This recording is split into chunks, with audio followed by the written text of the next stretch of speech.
Back again.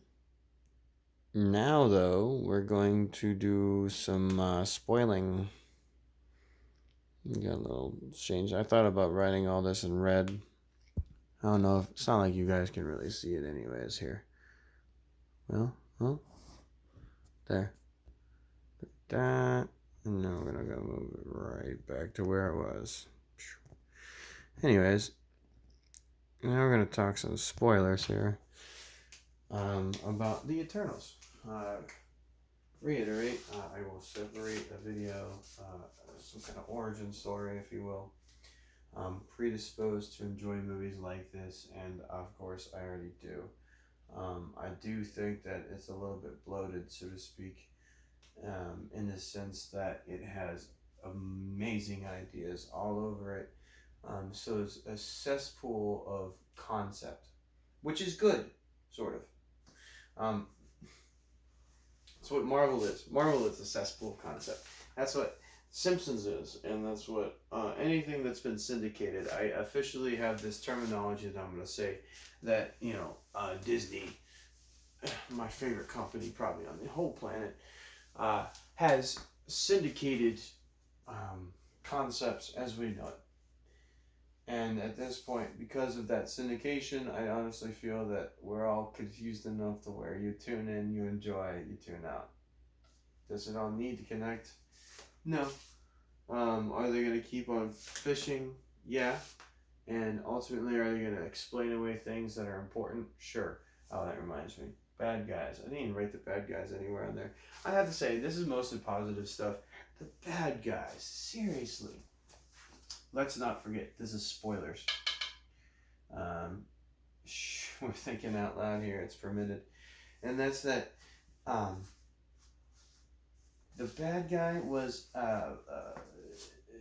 plot twist infection that the Celestials plant in the planet so that they maintain population on Earth. So let's go to blow by blow. We get introductions of the characters. We get that the Celestials themselves are literally creation theory things. So this movie goes over some big mythology, religion, and creation theory things out of the mind of Jack Kirby. So it goes over creation right off the start. I'm out of frame. Is the sense that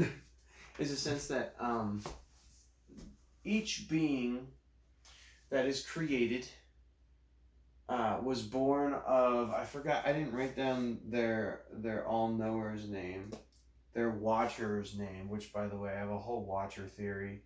The main celestial, it starts with an A, but he is essentially their all father, their creator of all heaven and earth, truly. They're made it in 7 days guy. So again, big picture concepts when you really break it, and you look at the obvious on the nose stuff and some of the other stuff that's not as. And that's that he then spawned other planets that would then populate with people, and once that population reaches a critical mass, that then a new celestial would be born.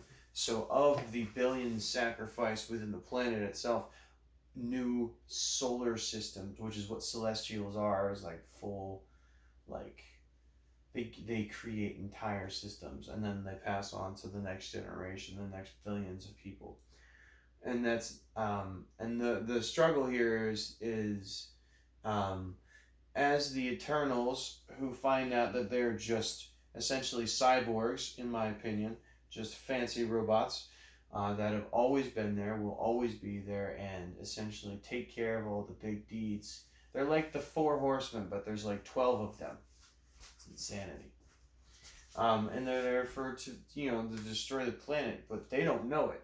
They literally do not know. It's a what if? What if the Four Horsemen didn't know that they were here to actually destroy the planet? They were here to enjoy the planet. Right off the bat, we open up the movie and you see Chloe Zhao not Chloe Zhao. Oh, I'm such a jerk. Gemma Chan just immediately flocking to humans and loving humans. And to me, I believe That's your first inkling in the movie of like that whole Messiah figure. Is that, you know, to the children, the babes, we listen. Indeed, the next generation. And the connection to humanity is through the eyes of the actual children, truly. I digress. And it just it time travels a lot, right? Which is fine. I love that. I love that type of editing and, you know, interwoven stories where you get a past and present. And then the editors, I looked them up. The two of them are truly, you have one that's like a franchise guy and one that's more like a personal story guy by comparison. So I'm sure the two editors, it's amazing. Like she tells, Chloe Zhao, the director, tells an amazing story with just what she gets in, right? Gives it to the editors and they execute. Imagine, you know what I mean? All the content that they filter through, like that's where the story is. And imagine if the director's there to help. Probably way different. Ugh, Josh Trank. Good luck on his Capone thing or whatever, I think is what he's working on. I forget. Did that come out? I don't even know. Trank, you know, Chronicle was amazing. You have such a great grasp on creating an amazing villain. It's a shame that we might not get a chance to see that in a situation like this until some super future in the, you know, whenever he has to apologize, like James Gunn, so to speak, for, but, you know, Trank was worst. I digress. Thinking out loud is permitted here. Let's not forget. Anyways, it's going to be hard to keep. That's why I wrote it down, to keep this in frame, in my mind, a frame of mind, that is. So we're back to the Messiah figure, right? We get shown these historical transitions of like Egypt, Greece, which obviously the best one for Greece, Athena, the goddess warrior of Greece, is Angelina Jolie. When she starts this movie, she does a battle sequence. I swear that she learned from Brad Pitt himself, that I thought I'd seen out of Troy, and I don't doubt how similar it was. Like, they're showing these people in epics. Troy was an epic. Troy was literally, you know, their superheroes were Achilles and Hector. They had two, but those were men. These are Eternals. The question of eternity. So she does these, you know, Brad Pitt moves, which I loved. And then you see them moving through the Mesopotamian era, the Babylonians, you know, the reference to the Aztecs. And then one of the characters, Druig, who's this kid that, you know, I don't remember what he's in. I feel like it's either like a Maze Runner, Harry Potter, something along those lines. I've seen him in before. Great actor. I think, again, the whole cast is amazing. The kids were both great. I'll get to the Dazzler character I don't even know who she is.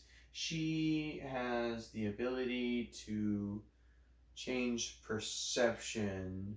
So like, what's that character in the horror movie with the painting where he didn't alter reality. I don't know. This girl had the ability to alter reality visually around people, and for some reason, it's not striking me who has like that outward power. I'm just thinking of personal changers, not like look at all this other stuff that you see now, without it being mind control, which is not what it was. Outward trajectory power. Anyways, I digress. No, it's gonna be my favorite saying. Druig, who's literally organized religion, like. The man represents organized religion. He walks away whenever, presumably, I would say the time that Moses would have been walking from the desert, and he takes people with him. And I think that's as close to their version as that you'll see. And at one point, they even have the thought of Messiah figure, which is Selma Hayek's character, which is Ajax, who is the Moses figure, which is like one of my absolute favorite concepts that is played in this. They have a Moses figure that speaks to their God and comes down and spreads the message into the 12 horsemen that are there to purify. And they're there to get rid of a disease that is also there to maintain the population. It's a very such cool ideas through the mythology of this entire thing. It's beautiful, and the the religion aspect. And he walks away, and then he's living on a separate sect where nobody has any electricity, almost like the Amish, but they all have free will as long as he's allowing them to, almost like the Twilight Zone, but like organized religion, and at what point do they have free will and all this stuff. So like they don't live in fear because they're happy and peaceful, but whenever things get out of line, they're controlled. That is the kind of thought process that I think is worth this, real talk. That could be like, here's a fake thing talking about when I tell you to do something and you continue to do it, kind of thing, and then you always do it that way. When do you think for yourself? When is there an opportunity to think for yourself? Do you really get to think for yourself? And when you finally do, are you doing it right? Whatever. I don't know. There's 1,000. And this is just a character with mind control powers, but in a God context. In Jesus context. And I saw, the Ajax character, she got pierced through the hand. And I'm just like, man, are you going to pierce through both hands and give her like a crown of thorns and all this stuff too? Are you going to take it that far? Do they really see it that way? Oh, so many questions on that. All these characters that we get introduced to throughout the course of this movie is just religion. And we literally have the equivalent of 12 characters in the Justice League that are being given backstory and purpose and inability to die, short of each other, which then they actually do kill a couple characters to create stakes, but not ones that we know. So more cannon fodder to an extent to create tension, actors with names,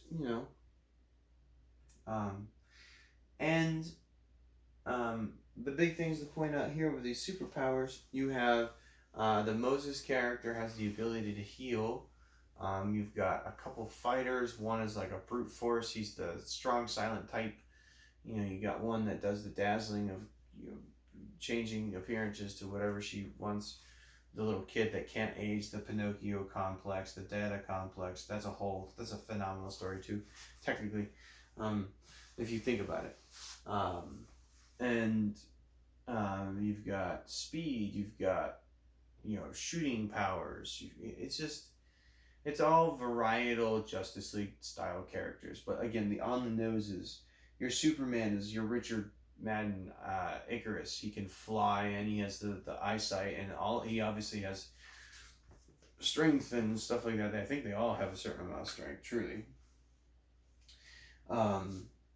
You have your Wonder Woman, which is Athena, Angelina Jolie. Would somebody then argue that Athena, based on Athena, as opposed to Wonder Woman, who is probably based on Athena to an extent,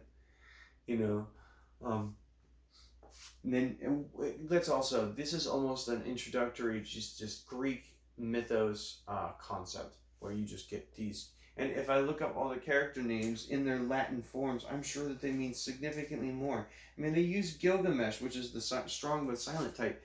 The funniest thing I thought about that was that they pair him up. They have pairs amongst most of the group, except for a couple. And they pair most of them against Angelina Jolie, the mother of Gilgamesh. Is that an Easter egg? Was that on purpose? Like, was there some kind of weird thing where they're like, oh, remember that she was in that other CGI movie that we called Beowulf? It's based on a beautiful story, which is pretty intense and all this stuff that has these creepy, I forget. I feel like it was like a Schmeagol kind of character to an extent.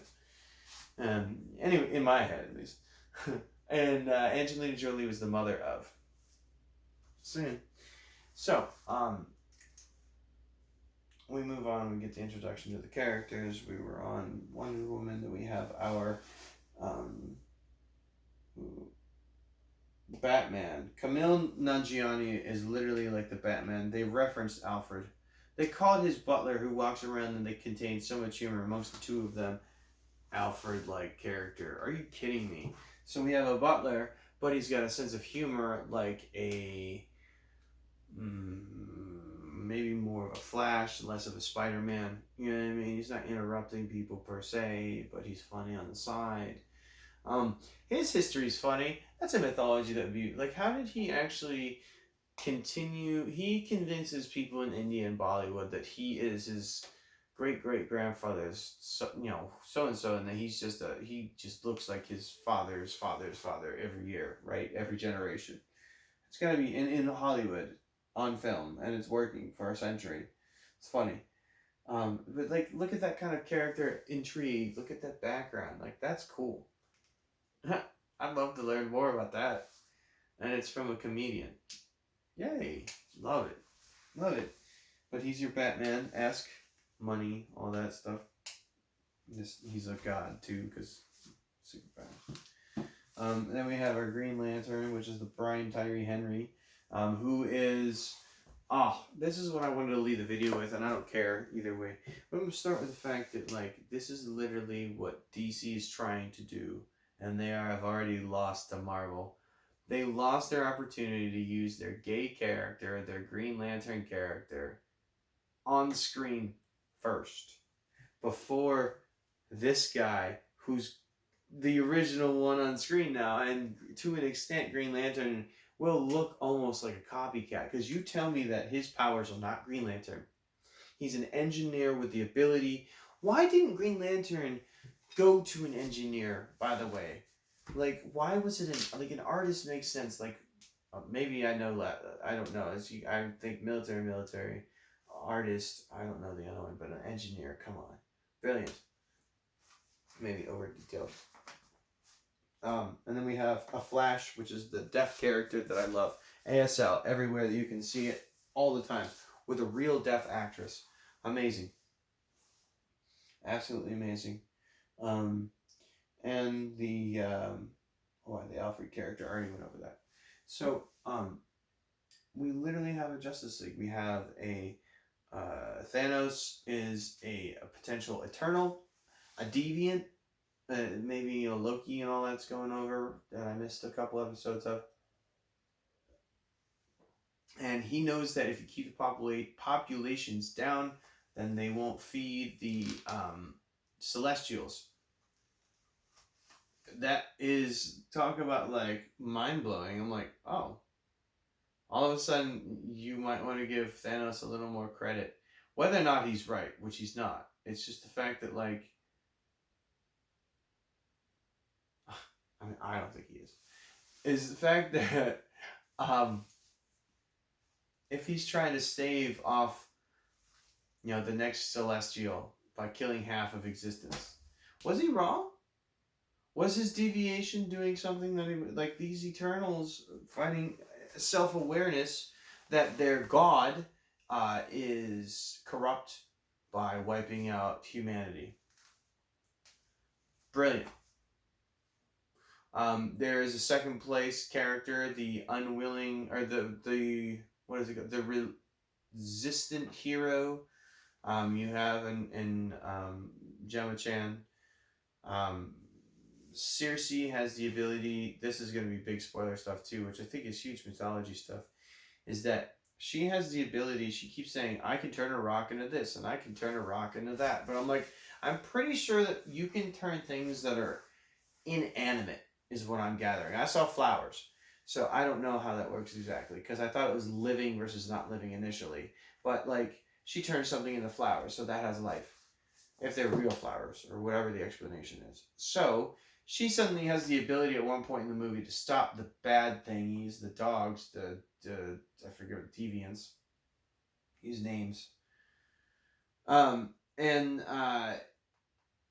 it turns it into a tree.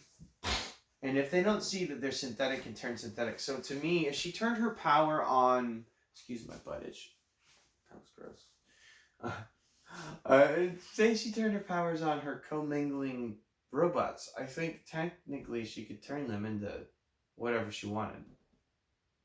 She won the battle against the Celestial by freezing it, which leads into a Doctor Strange plot. Um, Doctor Strange is in the snow in those trailers talking to Peter from the multiverse of or No Way Home, and I honestly believe it's because he was probably checking out the Celestial. It's covered in snow. Let's talk about fun. Get spinning out of control theories. Yeah, measuring eternity. Good grief. How do you measure eternity? That's what these kind of movies actually make you wonder. What do we got left? Jeremy Johns I watched as a quick inspirational was that humans moving off to Mars and then going and destroying it and all that stuff, which I have the same kind of concerns, unfortunately, because I think we're plundering this poor planet like pirates. Is that if we go and do this to another planet before it gets a chance to exist as, say, Earth would potentially, are we any better than the Celestials themselves? So it creates this whole, like, creating life idea, or not allowing for life to be created idea.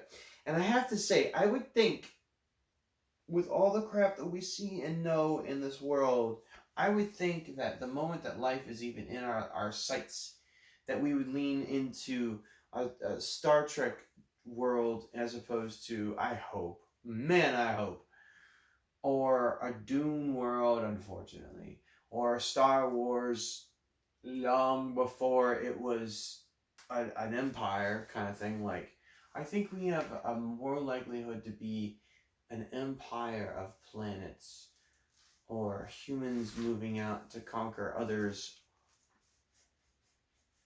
No, not conquer. I hope not. Again, that's awful. That's Dune. But, like, what's the Star Trek? Just, boldly go to seek out new life. That's really what it would be about.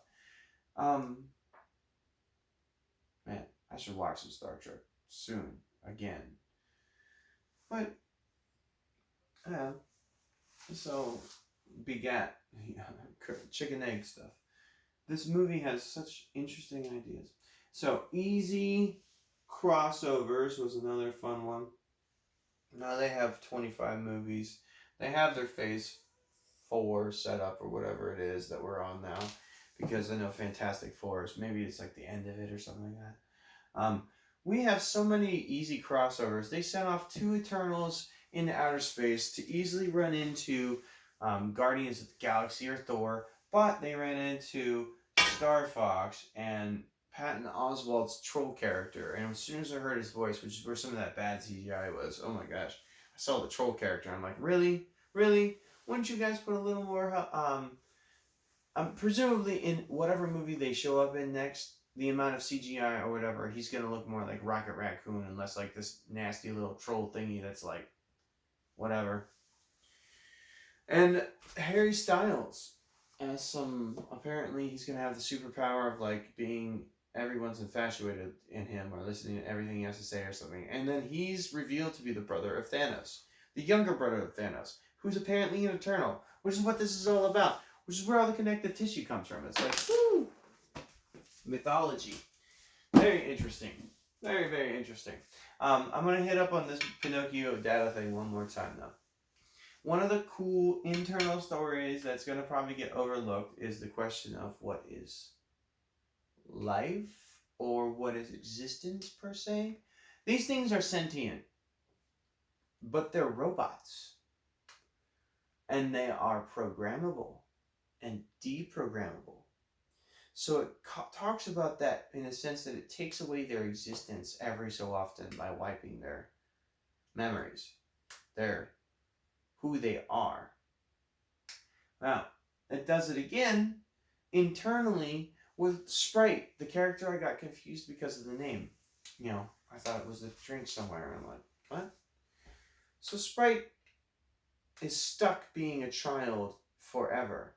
And one of the things she's taught by living with humans what it would be like to grow up, what it would be like to fall in love and have a life and be an adult and all that stuff. And she's a child eternally because she's like 14, 15, I think, or whatever. I don't know how old she's supposed to officially be, but teenager.